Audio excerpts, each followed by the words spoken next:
আজ রানা প্লাজা ট্র্যাজেডির 11 বছর।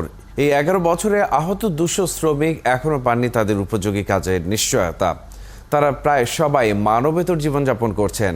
তাই সাধারণ শ্রমিক ও শ্রমিক নেতারা রানা প্লাজা ট্র্যাজেডির 11 বছর পূর্ণ হওয়ার দিনে নিহত 1136 জন শ্রমিক হত্যার বিচার ও আহত শ্রমিকদের পুনর্বাসনের জোর দাবি তুলেছেন। আশরাফ সিজালের তথ্য ও ছবিতে প্রতিবেদন। ইয়ানুর আক্তার রানা প্লাজায় কাজ করতেন হেল্পার হিসেবে। 2013 সালে হাজারো শ্রমিকের সঙ্গে ভবন ধসে তিনি বেঁচে ফিরলেও মারা যান তার মা আনোয়ারা বেগম।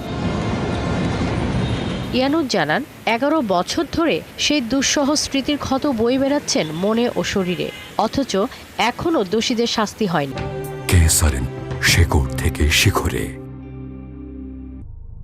আমার দুটা পায়ে 6টা অপারেশন করা, আমি একটা ক্যারেস নিয়ে হাঁটি, স্পাইনাল কট ইনজুরি, আমি উপরে বা নিচে ভাবে বুঝতে পারি না, উপরে তো আমার শারীরিক মানসিক সব ধরনের সমস্যা কম বেশি আছে, কিন্তু তার থেকেও বেশি আর্থিক সমস্যা আছে। সেদিন ট্র্যাজেডিতে 2000-এরও বেশি শ্রমিক আহত হয়, যাদের অনেকেই আজীবনের মতো স্বাভাবিক চলাফেরার ক্ষমতা হারিয়েছেন। সেই শ্রমিকরা জানান তারা কাজ করতে পারেন না, তাই তাদের জীবন চলে অন্যের দয়ায়। আমি চাই আমার আম্মি সুস্থ হয়ে বাঁচতে এবং সুস্থভাবে 2 মুঠো ডাল ভাত ঘরে বসে খাইতে। আহত শ্রমিক তাদের পুনর্বাসন দিতে হবে, তাদের আজীবন চিকিৎসার ব্যবস্থা করতে হবে এবং তাদেরকে এক জীবন পরিমাণ ক্ষতিপূরণ তাদেরকে প্রদান করতে হবে। আর শ্রমিক নেতারা বলছেন 11 বছরেও 1175 জন শ্রমিকের হত্যার বিচার শেষ হলো না, আর দোষীদের সর্বোচ্চ শাস্তি নিশ্চিত হওয়া উচিত।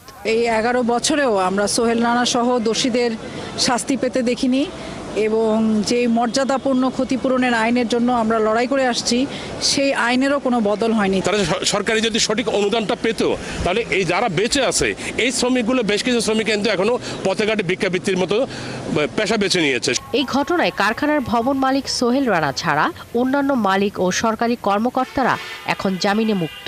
সোহেল রানা গত বছর জামিন পেলেও তার জামিন উচ্চ আদালতে স্থগিত করা হয়। শাকিলা শম্পা, 71।